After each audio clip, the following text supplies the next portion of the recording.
பரிசுத்த நாமம் மகிமைப்படுவதாக. இந்த நாளிலே அருளுரை துளிகளின் வாயிலாக உங்களோடு கூட கர்த்தரை வார்த்தையை பகிர்ந்து கொடுப்பதிலே நான் மிகுந்த மகிழ்ச்சி அடைகிறேன். இந்த நாளிலே நம்முடைய தியானத்திற்காக எடுத்துக்கொண்ட வேத பகுதி 13ஆம் சங்கீதம். 13ஆம் சங்கீதம் அதனுடைய 1வது வசனத்தினுடைய பிற்பகுதியை நான் வாசிக்க விரும்புகிறேன். அங்கே தாவீது ராஜா இப்படியாக சொல்லுகிறார், எதுவரைக்கும் உம்முடைய முகத்தை எனக்கு மறைப்பீர். அங்கே ஒரு கேள்வியோடு கூட அவர் அங்கே முடிக்கிறதை நாம் பார்க்க முடியும். இதனுடைய பின்னணி நம்ம எல்லாருக்கும் தெரியும்.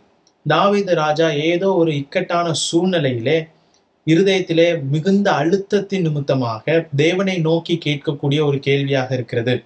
இந்த கேள்வியிலிருந்து நம்மால் புரிந்து கொள்ள முடியும் அவருடைய பிரச்சனை எவ்வளவு கொடிதான ஒன்றாக இருந்திருக்க கூடும் என்று. அதை நம்முடைய மனதிலே நிறுத்தி கொண்டு நம்முடைய வாழ்க்கையை நாம் சிந்தித்து பார்க்கலாமே. சில நேரங்களிலே நாமும் இப்படிப்பட்டதான கேள்வியை கேட்பது இயல்பான ஒன்றாக இருக்கிறது. காரணம், நம்முடைய பிரச்சனையினுடைய அழுத்தத்தின் நிமித்தமாக நாமும் அவ்வப்போது தேவன் தம்முடைய முகத்தை நம்மை விட்டு மறைத்ததாக இருப்பது போல் நமக்கு தோன்றும்.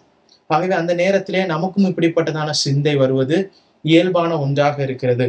ஆகவே இந்த காலையிலே உங்களுடைய கவனத்திற்கு இப்படிப்பட்டதான ஒரு சூழல் இருந்த ஒரு குடும்பத்திற்கு நேராக உங்களுடைய கவனத்தை திருப்ப விரும்புகிறேன். அது பெத்தானியா கிராமத்திலே இருந்த ஒருவனுடைய குடும்பம் தான். அது வேற யாரும் அல்ல, நம்ம எல்லாருக்கும் தெரிந்த லாசருனுடைய குடும்பம். யோவானதன சுவிசேஷம் 11ஆம் அதிகாரத்திலே இந்த சம்பவத்தை நாம் வாசிக்கிறோம்.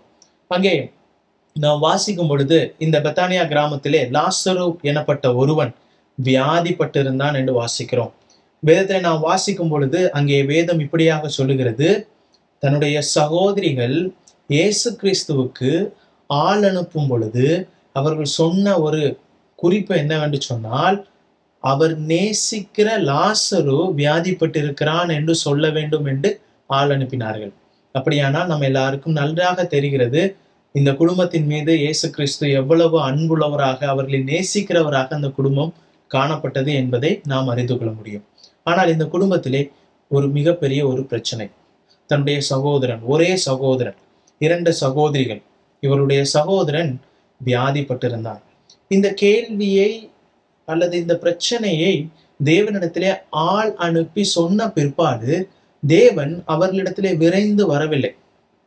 அவர் பின்னும் 2 நாள் தாமதித்ததாக நாம் வேதத்திலே வாசிக்கிறோம். 6வது வசனத்திலே நாம் வாசிக்கிறோம், அவன் வியாதியா இருக்கிறதாக அவர் கேள்விப்பட்ட பொழுது தாம் இருந்த இடத்திலே பின்னும் 2 நாள் தங்கினார் என்று வாசிக்கிறோம். தேவன் அவர்களுடைய செய்தியை கேட்ட உடனே அங்கே விரைந்து செல்லவில்லை. காரணம், அந்த நேரத்திலே அவர் ஊழியத்து நிமித்தமாக வேறொரு பகுதியிலே இருந்தார். ஆகவே பெத்தானியாவுக்கு அவர் விரைவாக வரவில்லை. அப்படியானால் உங்களுடைய மனதிலே நீங்கள் இப்படிப்பட்ட சிந்தனையை வைத்துக் கொள்ள வேண்டும். இப்பொழுது இந்த குடும்பம் மிகவும் ஒரு பிரச்சனைக்குரிய ஒரு விஷயத்திலே மாட்டிக்கொண்டிருக்கிறது. தன்னுடைய சகோதரன் எப்பொழுது மரிப்பான் என்று அவர்களுக்கு தெரியாது. அவ்வளவாக கொடிய ஒரு வியாதியாக இருக்கிறது. அந்த வியாதியினுடைய கொடியது எப்படி இருந்திருக்கும் என்பதை நாம் அடுத்ததாக வாசிக்கும் பொழுது தெரியும். தன்னுடைய சகோதரன் மரித்து போனதாக நாம் வாசிக்கிறோம். கொஞ்சம் யோசித்து பார்க்கலாமே. ஆண்டவராக இயேசு கிறிஸ்து இந்த குடும்பத்தின் மீது நேசம் வைத்த ஒருவராக இருந்தார். லாசருவையும் அவர் நேசிக்கிறார் என்பதை வேதம் தெளிவாக சொல்லுகிறது. அப்ப இந்த குடும்பத்தினுடைய மனதிலே தாவீதிற்கு ஏற்பட்ட இதே கேள்வி அவருடைய உள்ளத்திலே ஓடியிருக்கும் என்பதில் எந்த ஒரு சந்தேகமும் இல்லை. அவர்களும் நினைத்திருப்பார்கள், தேவன் தம்முடைய முகத்தை தங்களை விட்டு மறைத்து விட்டார் என்கிற எண்ணம் அவர்களுக்கு இருக்கும்.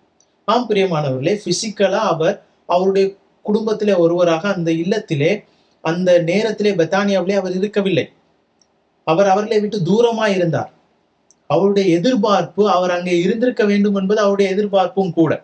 அதைத்தான் நாம் 21வது வசனத்திலே வாசிக்கிறோம். மார்த்தாள் இயேசுவினிடத்தில் வந்து, ஆண்டவரே, நீர் இங்கே இருந்தீரானால் என் சகோதரன் மரித்திருக்க மாட்டான் என்று மார்த்தாள் சொல்லுகிறதை நாம் பார்க்க முடியும்.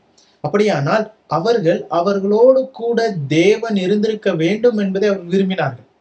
அப்படி இருந்திருப்பாரானால் அவன் மரித்திருக்க மாட்டான் என்பதும் அவர்களுக்கு விசுவாசமாக தெரிந்தது. அப்போ தேவன் தாமதித்த உடனே அந்த குடும்பத்தினுடைய மனதிலே தேவன் தங்களை மறந்து விட்டதாக எண்ணம் அவர்களுக்கு வந்திருக்குமா இல்லையா? நிச்சயமாக அவருடைய உள்ளத்துல இந்த கேள்வி ஓடி இருக்கும். அவர்கள் நிச்சயமாக தங்களுடைய உள்ளத்திலே தேவன் தங்களை மறந்து விட்டதாக ஒரு எண்ணம் அவளுக்கு இருக்கும். அதே சமயத்திலே அவர் தம்முடைய முகத்தை எங்களை விட்டு மறைத்திருக்கிறார் என்கிற எண்ணம் அவர்களுக்கு இருக்கும். ஆனால் பிரியமானவர்களே, ஒன்றை மாத்திரம் நம்முடைய மனதிலே வைத்துக் கொள்ள வேண்டும்.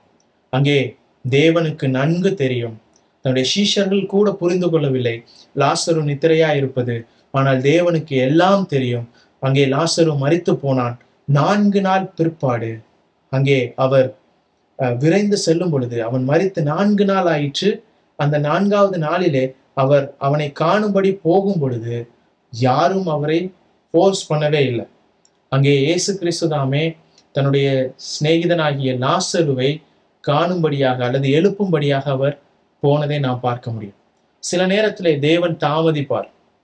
தேவனுடைய தாமதம் எல்லாம் ஒருபோதும் நம்மை முற்றிலுமாக கைவிட்டதாக அல்லது நம்மை நிராகரித்ததாக அர்த்தம் இல்லை பிரியமானவர்களே. அவர் சில நேரங்களிலே தாமதிப்பது உண்டு. ஆனால் அவருடைய தாமதம் எல்லாம் ஒருபோதும் அவர் நம்மை நிராகரித்ததாக அர்த்தம் அல்ல. பிரியமானவர்களே, நீங்களும் உங்களுடைய வாழ்க்கையிலே இப்படிப்பட்டதான கேள்விக்கு நேராக அழைத்து செல்லப்பட்டிருக்கலாம். ஆனால் ஒன்றை மாத்திரம் நினைத்துக் கொள்ளுங்கள், லாசரு வியாதியாயிருப்பது ஆள் அனுப்புவதற்கு முன்பதாகவே ஆண்டவருக்கு நன்கு தெரியும். அதே சமயத்திலே அவன் மரித்த பிற்பாடு அவர்கள் எந்த ஒரு ஆளையும் அனுப்பவில்லை. ஆனால் தேவனுக்கு தெரியும் அவன் நித்திரையாயிருக்கிறான் என்று. ஆகவே இதிலிருந்து நாம் கற்றுக்கொள்ள வேண்டிய பாடம் என்னவென்று சொன்னால், தேவன் சில நேரங்களிலே விரைந்து நம்முடைய தேவைக்கு பதில் கொடுக்காமல் இருக்கலாம். நம்முடைய பிரச்சனையிலே தம்முடைய முகத்தை மறைத்தது போல் நமக்கு தெரியலாம்.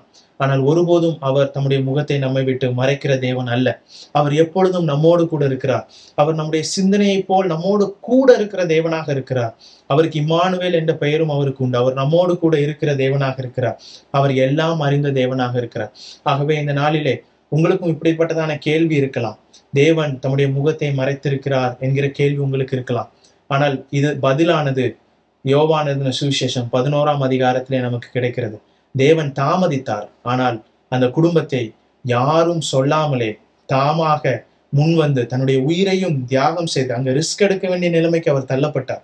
யூதர்கள் கல்லறிவார்கள் என்று சீஷர்கள் சொன்னார்கள். அதையும் அவர் பொருட்படுத்தவில்லை. அந்த குடும்பத்தை தேடி அவர் விரைந்து சென்றார். அவருடைய பிரச்சனைக்கு தீர்வை கொடுத்தார்.